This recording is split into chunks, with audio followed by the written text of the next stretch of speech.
Olá, sejam todos muito bem-vindos ao canal 20 Minutos com André Luiz.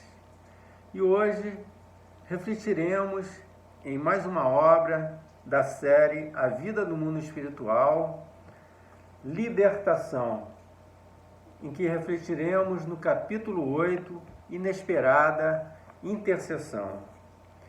E neste capítulo haverá um encontro com Gregório, uma entidade muito inteligente que dominava e liderava uma falange muito grande de espíritos sofredores. E André Luiz começa assim a narrativa em um diálogo impressionante entre duas inteligências, a de Gúbio, o instrutor do bem, e Gregório, o dominador das sombras. E começa assim: a sala em que fomos recebidos pelo sacerdote Gregório semelhava-se a estranho santuário, cuja luz interior se alimentava de tochas ardentes. Sentado em pequeno trono que lhe singularizava a figura, no desagradável ambiente, a exótica personagem rodeava-se de mais de 100 entidades em atitude adorativa. Dois áulicos, extravagantemente vestidos, manejavam grandes tiríbulos, em cujo bojo se consumiam substâncias perfumadas de violentas emanações. Trajava ele uma túnica escarlate e nimbava-se de halo pardo escuro, cujos raios inquietantes e contundentes nos feriam a retina. Fixou em nós o olhar percussiente, inquiridor, e estendeu-nos a destra, dando-nos a entender que podíamos nos aproximar. Fortemente empolgado, acompanhei Gúbio. Quem seria Gregório naquele recinto? Um chefe tirânico ou um ídolo vivo, saturado de misterioso poder? 12 criaturas, ladeando-lhe o dourado assento, ajoelhavam-se humildes, atentas às ordens que lhe emanassem da boca. Com um simples gesto determinou o regime sigiloso para uma conversação que entabularia conosco, porque em alguns segundos o recinto se esvaziou de quantos dentro dele se achavam, estranhos à nossa presença. Compreendi que cogitaríamos de grave assunto e fitei nosso orientador para copiar-lhe os movimentos. Gúbio, seguido por Eloy e por mim, a reduzida distância, acercou-se do anfitrião, que o contemplava de fisionomia rude, passando de minha parte a espreitar o esforço de nosso instrutor para contornar os obstáculos de momento, de modo a não classificar-se por mentiroso, à face da própria consciência. Cumprimentou o Gregório, exibindo fingida complacência, e falou: lembra-te de que sou juiz, mandatário do governo forte aqui estabelecido. Não deves, pois, faltar à verdade. Decorrida a pequena pausa, acrescentou: em nosso primeiro encontro enunciaste um nome. Sim, respondeu Gúbio sereno, o de uma benfeitora. Repete-o, ordenou o sacerdote imperativo. Matilde. O semblante de Gregório fez sombrio e angustiado. Disse-ia recebera naquele instante tremenda apunhalada invisível. Dissimulou, no entanto, dura impassibilidade e, com a firmeza de um administrador orgulhoso e torturado, inquiriu: que tens de comum comigo, semelhante criatura? Nosso orientador redarguiu sem afetação. Asseverou-nos querer-te com desvelado amor materno. Evidente engano, aduziu Gregório ferino. Minha mãe separou-se de mim há alguns séculos. Ademais, ainda que me interessasse tal reencontro, estamos fundamentalmente divorciados um do outro. Ela serve ao cordeiro e eu sirvo aos dragões. Aquela particularidade da palestra bastava para que minha curiosidade explodisse indômita. Quem seriam os dragões a que se reportava? Gênios satânicos da lenda de todos os tempos? Espíritos caídos no caminho evolucionário de inteligência voltada contra os princípios salutares e redentores do Cristo, que todos veneramos na condição do Cordeiro de Deus? Sem dúvida, não me equivocava. No entanto, Gubbio lançou-me significativo olhar. Certamente depois de sondar-me em silêncio a perquisição íntima, convidando-me sem palavras a selar os lábios entreabertos de assombro. Indiscutivelmente, aquele instante não comportava aquela conversação de um aprendiz e devia destinar-se às manifestações conscientes e seguras de um mestre. Respeitável sacerdote, obtemorou o nosso orientador com grande surpresa para mim. Não te posso discutir os motivos pessoais. Sei que há uma ordem absoluta na criação e não ignoro que cada espírito é um mundo diferente e que cada consciência tem a sua rota. Criticas, porventura, os dragões que se incumbem da justiça? Perguntou Gregório duramente. Quem sou para julgar? Comentou Gubbio com simplicidade. Não passo de um servidor na escola da vida. Sem eles, prosseguiu o hierofante algo colérico, que seria da conservação da terra? Como poderia operar o amor que salva sem a justiça que corrige?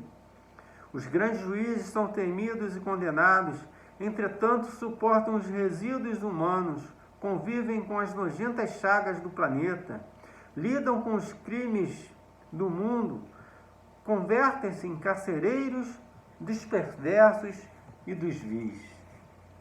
Então, este personagem que ficava sempre rodeado de centenas de entidades, o adorando em grande reverência, e só para lembrar que Gregório, citado neste capítulo, tratava-se, quando encarnado, de um Papa, o Papa Gregório VII, e ele se apresentava no mundo espiritual com um tipo plasmado de roupa que usava quando encarnado, e suas emanações vibratórias, pardo e escura, impressionavam aos que os seguiam. E o interessante é que Gregório afirmava que servia aos dragões, que tratava-se dos espíritos caídos no mal, que operavam em zonas inferiores da vida. E claro que quando ele se refere a dragões e cordeiros, está usando uma simbologia para definir o bem do mal. E percebemos que quando Gubbio toca no nome de Matilde, o sacerdote fica profundamente abalado. E continua. E a maneira de pessoa ocupada que estima longas justificações continuou irritadiço. Os filhos do Cordeiro poderão ajudar a resgatar muitos. No entanto, milhões de criaturas, como sucede a mim mesmo, não pedem auxílio nem libertação. Afirma-se que não passamos de transviados morais. Seremos então criminosos, vigiando-nos uns aos outros. A terra pertence-nos, porque dentro dela a animalidade domina, oferecendo-nos clima ideal. Não tenho por minha vez qualquer noção do céu. Acredito seja uma corte de eleitos, mas o mundo invisível para nós constitui extenso reino de condenados. No corpo físico, caímos na rede de circunstâncias fatais. Contudo, a teia que nos planos inferiores nos prepararam servirá a milhões. Se é nosso destino joeirar o trigo do mundo, nossa peneira não se fará complacente. Experimentados que somos na queda, provaremos todos os que nos surgirem no caminho. Ordenam os grandes juízes que guardemos as portas. Temos, por isso, servidores em todas as direções. Subordinam-se-nos todos os homens e mulheres afastados da evolução regular, e é forçoso reconhecer que semelhantes individualidades se contam por milhões. Além disso, os tribunais terrestres são insuficientes para a identificação de todos os delitos que se processam entre as criaturas. Nós, sim, é que somos os olhos da sombra, para os quais os menores dramas ocultos não passam despercebidos. Ante o intervalo que se fizera, contemplei o rosto de Gúbio, que não apresentava qualquer alteração. Grande sacerdote, eu sei que o Senhor Supremo nos aproveita em sua obra divina segundo as nossas tendências e possibilidades de satisfazer os desígnios.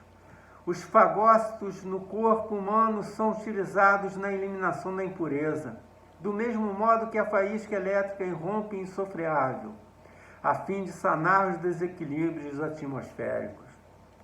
Respeito, assim, o teu poder, porque se a sabedoria celeste conhece a existência das falhas terras das árvores, sabe também a razão de teu extenso domínio. Entretanto, não concordas em que a nossa interferência prevaleça sobre a fatalidade, círculo fechado de circunstâncias que nós mesmos criamos?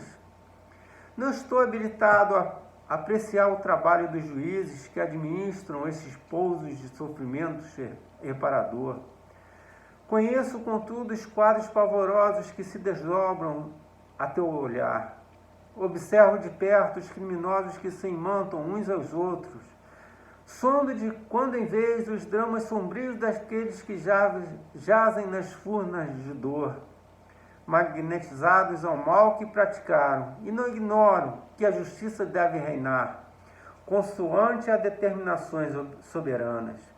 Todavia, respeitável Gregório, não admites que o amor instalado nos corações redimiria todos os pecados? Não aceitas, porventura, a vitória final da bondade por meio do serviço fraterno que nos eleva e conduz ao Pai Supremo? Se gastássemos nos cometimentos divinos do Cordeiro as mesmas energias que se despendem a serviço dos dragões, não alcançaríamos mais apressadamente os objetivos do Supremo Triunfo? O sacerdote ouviu, contrariado, e clamou com desagradável inflexão de voz: como pude escutar-te calado tanto tempo? Somos aqui julgadores na morte de todos aqueles que malbarataram os tesouros da vida. Como inocular amor em corações enregelados? Não disse o Cordeiro certa vez que não se deve lançar pérolas aos porcos? Para cada pastor de rebanho na terra há 1000 porcos, ostentando as insígnias da carne. E se o teu mestre reclama pegureiros ao teu apostolado, que fazer de nossa parte se não constituir equipes de inteligências vigorosas, especializadas em corrigir as criaturas delinquentes que se colocam sob nossa vara diretiva? Os dragões são os gênios conservadores do mundo físico e se esmeram em preservar a aglutinação dos elementos planetários. Coerentes com a glória, não entendem o paraíso de imposição. Se o amor conquistasse a terra de um dia para o outro, desintegrando-lhe os abismos escuros, a fim de que a luz sublime aí brilhasse para sempre, fácil e instantânea como acomodar nesse clima celestial as consciências de lobos e leões, panteras e tigres. Que seria dos céus se não vingássemos os infernos? Gargalhada sarcástica, estrepitosa, seguiu-lhe as palavras. Gúbio, porém, não se perturbou. Com simplicidade, tornou a considerar. Ouso lembrar, todavia, que se nos lançássemos todos a socorrer os miseráveis, a miséria se extinguiria. Se educássemos os ignorantes, a treva não teria razão de ser. Se amparássemos os delinquentes, oferecendo-lhes estímulos à luta regenerativa, o crime seria varrido da face da terra. O sacerdote fez vibrar uma campainha que me pareceu destinada a expandir-lhe a expressão de ira e gritou rouquenho: cala-te, insolente, sabes que posso te punir? Sim, concordou o nosso orientador imperturbável. Suponho conhecer a extensão de tuas possibilidades. Eu e meus companheiros, a leve ordem de tua boca, podemos receber prisão e tortura. E se esta representa a vontade do teu coração, estamos prontos a recebê-los. Conhecíamos de antemão as probabilidades contra nós nessa aventura. Entretanto, o amor nos inspira e confiamos no mesmo poder soberano que te permite aplicar a justiça. Gregório fitou Gúbio, assombrado, à vista de tamanha coragem, e, de certo, aproveitando a esta transformação psicológica do momento, enunciou com firmeza serena. Declarou-nos Matilde, a nossa benfeitora, que a tua nobreza não se esvaiu e que as tuas elevadas qualidades de caráter permanecem invioladas, não obstante a direção diferente que imprimiste aos passos. Por isso mesmo, identificando-te o valor pessoal, chamo-te de respeitável nos apelos que te dirijo. A cólera do sacerdote pareceu amainar-se. Não acredito em tuas informações, acentuou o contrariado, mas, sê claro nas julgativas, não dispões de tempo para falas inúteis. Venerável Gregório, pediu nosso instrutor humilde, serei breve. Ouve-me com tolerância e bondade. Não ignoras que tua mãe espiritual jamais se esqueceria de Margarida, ameaçada atualmente de loucura e morte sem razão de ser. Escutando o informe, o hierofante modificou-se visivelmente, expressando na fisionomia inquietação indisfarçável. A estranha auréola que lhe revestia a fronte revelou tonalidades mais escuras. Dureza singular transpareceu-lhe nos olhos felinos e os lábios se lhes contraíram no ricto de infinita amargura.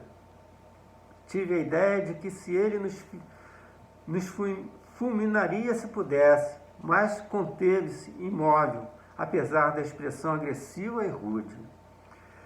Não desconheces que Matilde possui na tua companheira de outras eras uma pupila muito amada no coração? As preces dessa torturada filha espiritual atinge-lhe a alma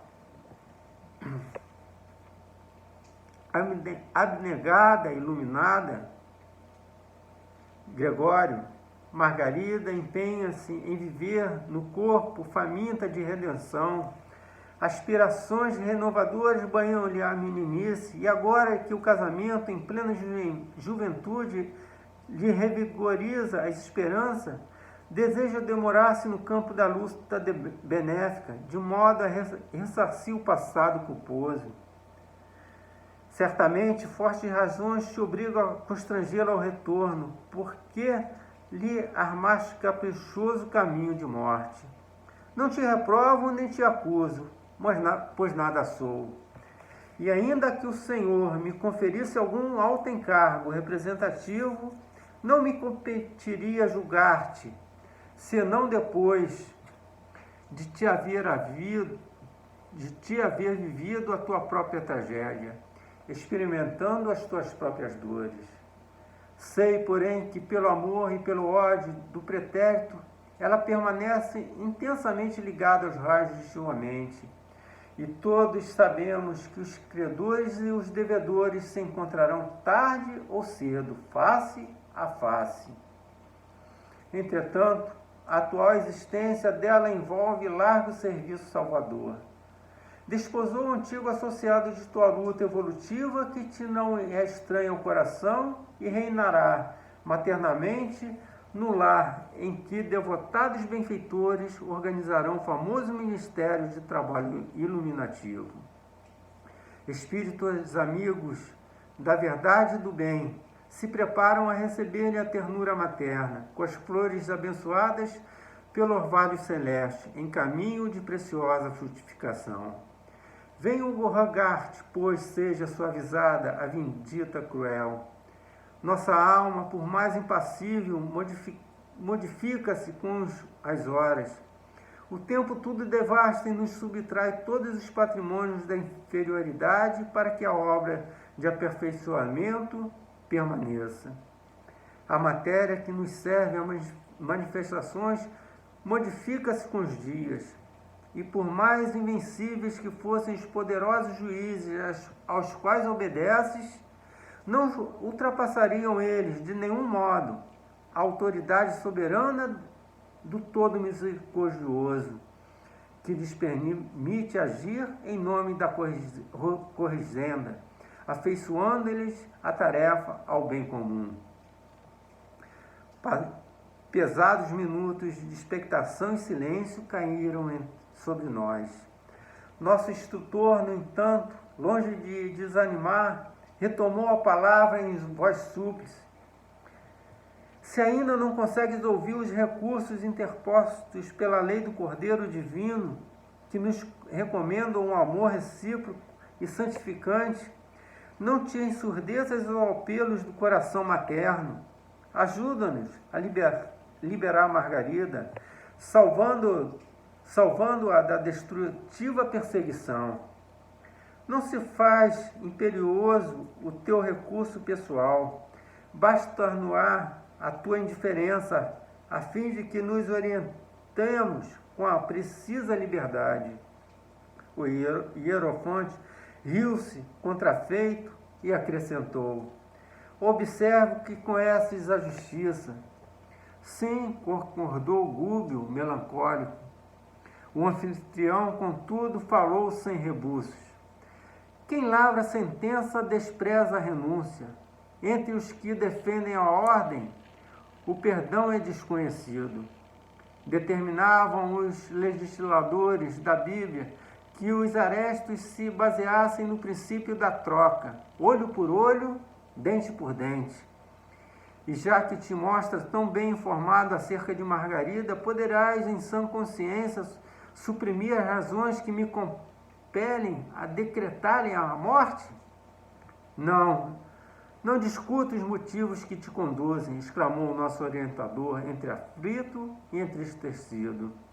Todavia, ouso insistir na súplica fraterna.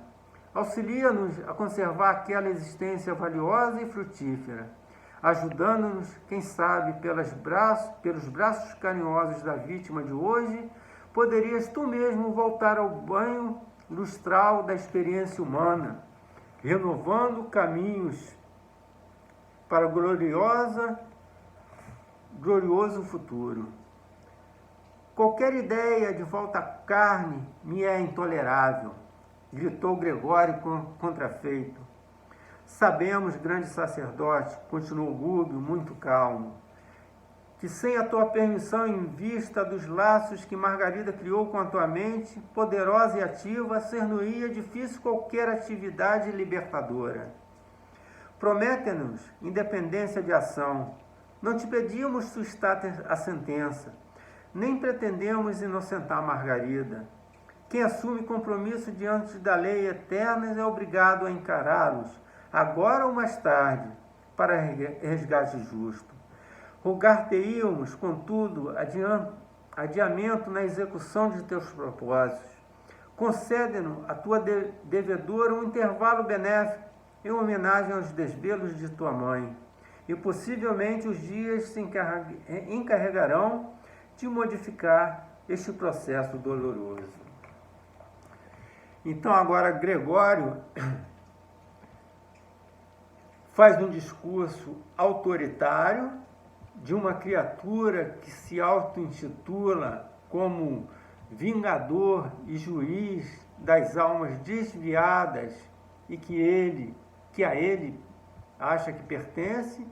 E é impressionante esse diálogo entre Gregório e Gúbio, que Gúbio, um espírito de Skol, com todo o poder que dispunha, se rebaixa em profunda humildade diante daquele líder de obsessores de coração endurecido, mas que se acha grande por trás de um caráter orgulhoso e vaidoso, externando uma profunda arrogância e prepotência, mas que sem dúvida de uma inteligência surpreendente, que sabe bem manipular as palavras e subordinar as mentes mais fracas aos seus caprichos mais inferiores.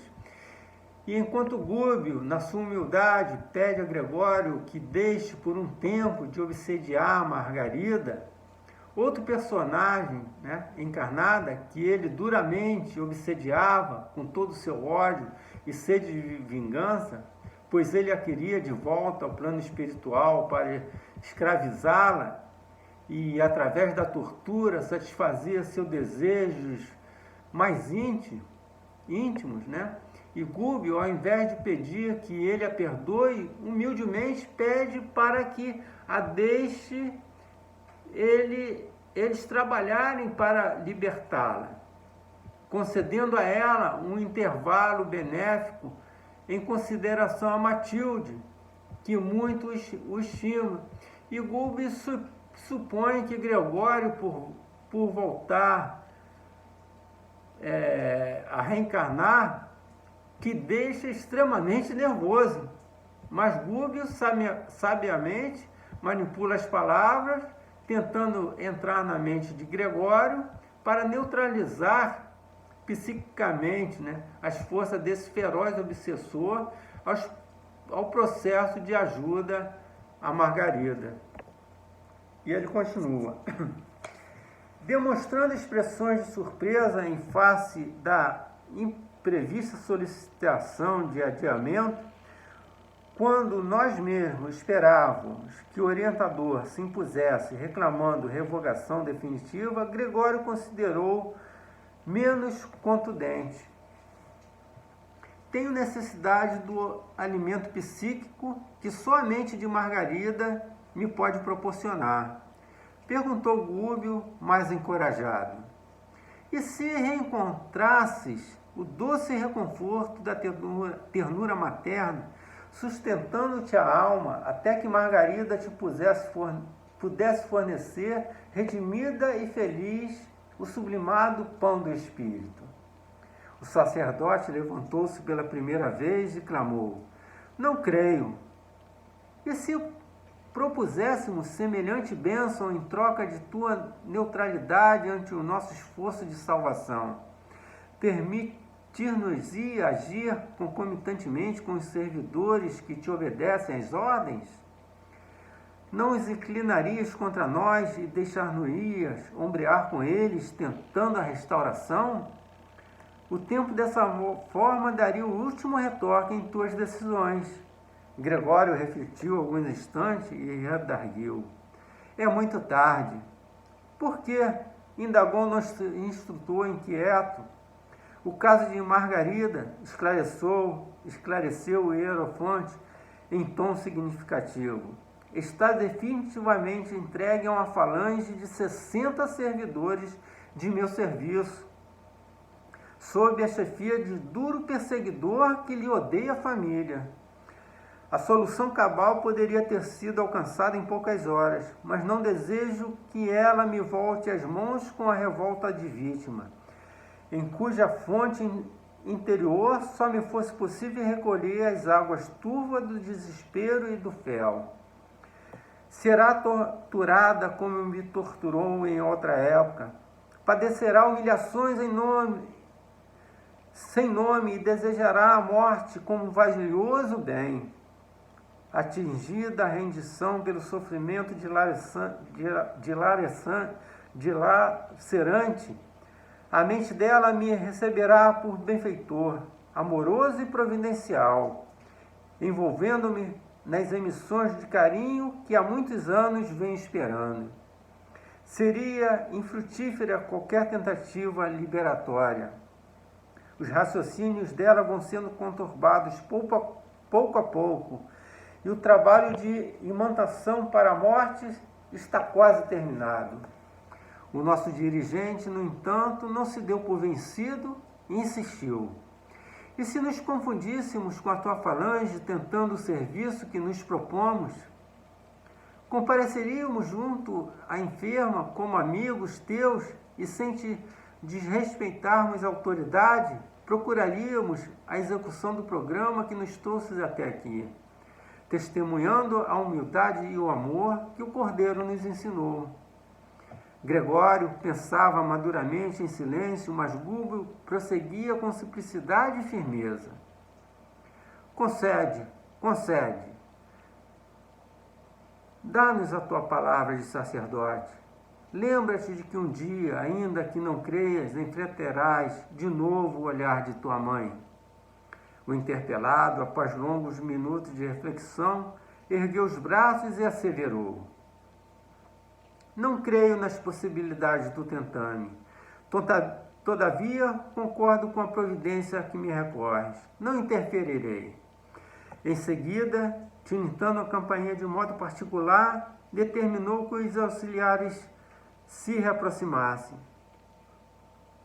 como que semi-vencido na batalha em que se empenhara com a própria consciência, invocou a presença de um certo Timão, que nos surgiu pela frente, surpreendendo-nos com um semblante de carrasco.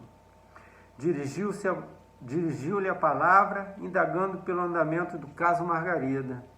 Ao que o preposto informou, está o processo de alienação mental quase pronto. Questão de poucos dias para a segregação em casa de saúde. Indicando-nos algo constrangido, determinou Gregório que, auxiliar de sinistro aspecto, nos situasse junto da falange que operava ativa na execução gradual de seu decreto de morte. Agora Gúbio e André, sem interferência obsessora de Gregório, seriam colocados no meio daqueles 60 obsessores que cruelmente obsediavam apenas uma pessoa, a qual Gregório mantinha em sua mente profundas lembranças, e ele, ao mesmo tempo, não queria que ela retornasse ao mundo espiritual, sabendo que foi por culpa dele o seu desencarne. Por isso colocou esse exército de obsessores que usavam de recursos magnéticos para torná-la uma alienada mental, a fim de que ela, não aguentando tanto sofrimento, pediria para que Deus lhe retirasse a vida. Aqui começamos a entender o processo obsessivo que as entidades maliciosas usam para que nós caminhemos sem sentir para abismos que dificilmente vamos escapar de tais armadilhas se não estivermos preparados espiritualmente. Por isso, a recomendação dos bons espíritos para vigiarmos e orarmos com confiança na providência divina. Só que Margarida, não sabemos o motivo, estava sendo subjugada aos caprichos de Gregório, que tinha ódio não só dela, mas principalmente de sua família, e ela estava sendo usada para atingir a todos daquela família, tornando-se uma presa vulnerável diante de 60 entidades perversas que já estavam quase concluindo sua missão, que era de levá-la para um sanatório. Imaginemos quantos não passam pela mesma situação de serem internados como loucos em um sanatório por causa desse tipo de obsessão praticada por entidades do plano inferior.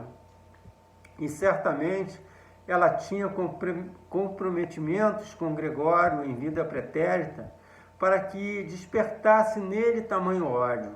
E essa simbiose vibratória era o que os unia em uma relação de perseguidor e vítima, que deve ter se alternado em várias existências.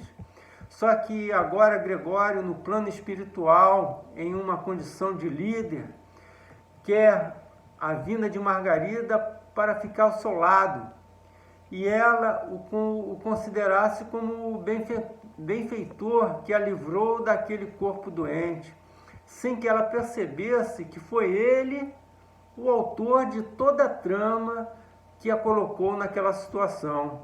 E Gúbio, usando de sua inteligência, toca no mais íntimo do sentimento de Gregório, quando fala o nome de Matilde, sua mãe espiritual.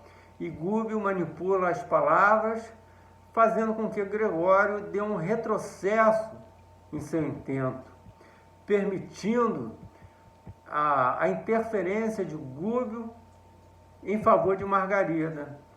E no próximo estudo veremos como agiam essa falange no processo obsessivo daquela família. Com isso eu encerro agora essa nossa reflexão desse capítulo. Aguardo todos vocês para o próximo estudo. Curtam o canal, compartilhem e se inscrevam. E fiquem com Deus e até a próxima.